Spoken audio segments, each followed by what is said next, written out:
Good morning, I'm Gabriella Casalino. This is a joint work between the Computational Intelligence Laboratory of University of Bari and the Polish Academy of Science. In this study, we predict bipolar disorder episodes by using a dynamic incremental and semi-supervised approach based on fuzzy clustering. Recently, there is a huge increase in amount of data that are not static but arriving in a continuous and changing manner. It is impractical to store and use this data in this form.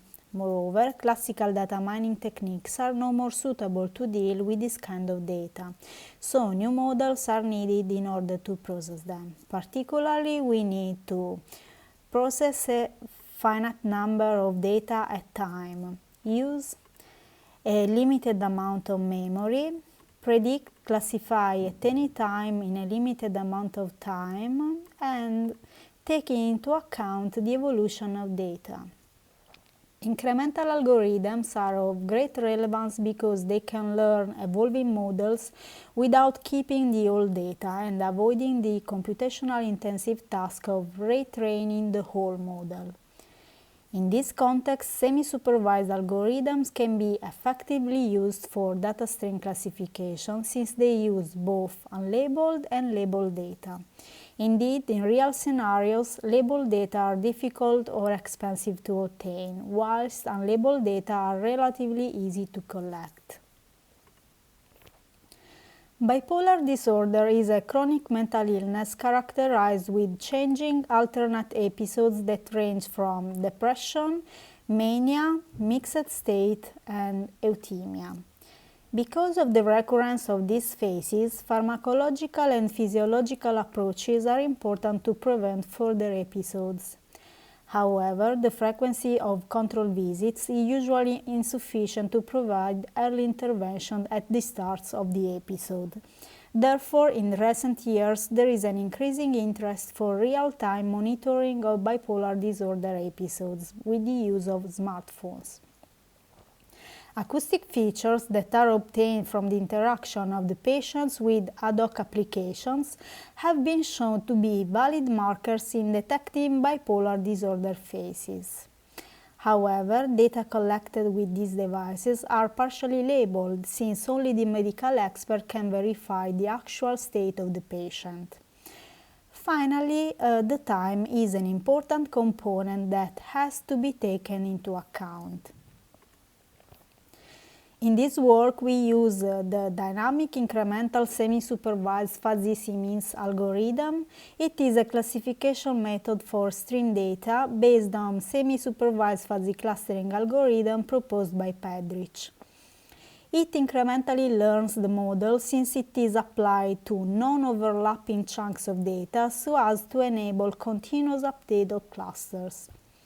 Moreover, using a splitting and a mapping mechanisms, it dynamically adapts the number of clusters and classes in data.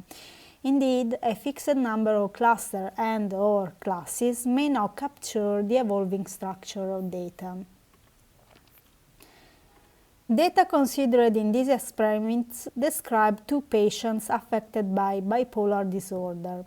Since variance in patient behaviors is high, single classification models have been generated for each patient.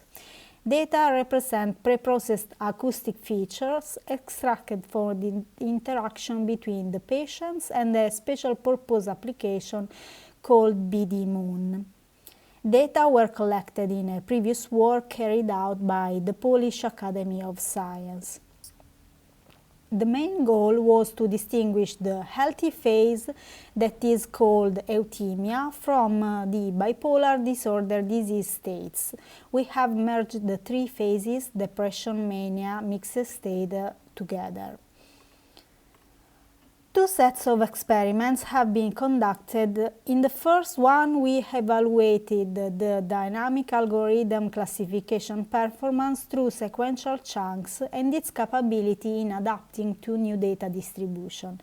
For this reason, two different chunk compositions have been used for each patient, one with unbalanced data and abrupt changes in subsequent chunks, and another with less changes. In the second one, the algorithm performance have been compared with its previous version, the static one and the incremental one without dynamism. Different labeling percentages have been considered to study their influence on the results. Finally, standard classification measures have been used to evaluate the results. As I said, two sets of data have been used for each patient, set A and B, where different chunk composition were considered. Set A is more challenging than set B. The model is not able to cope properly with the drift that occurs with the second chunk when data are poorly labeled. The high variance and imbalancing of data distribution through the chunks strongly influence the results. A similar behavior is observed from the recall and the precision measures.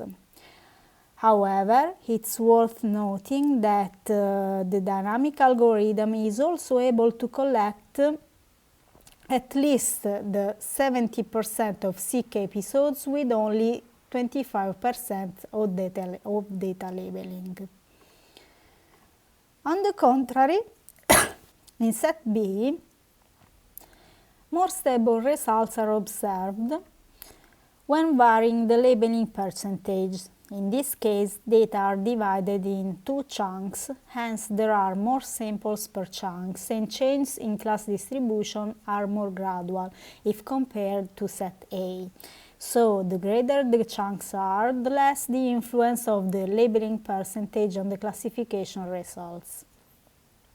I want to point out that the classification results achieved by the dynamic algorithm are quite satisfying if we consider that bipolar disorder episode prediction is a very difficult task due to several factors involved in the human brain activities. Indeed, also batch algorithms that derive the model from the whole data achieved as best accuracy of 67% on patient 1. Similar results are obtained for patient 2. A further set of simulation was devoted to assess the effectiveness of the split mechanisms implemented in the dynamic algorithm, which provides an adaptation of the number of clusters and classes during the processing of chunks.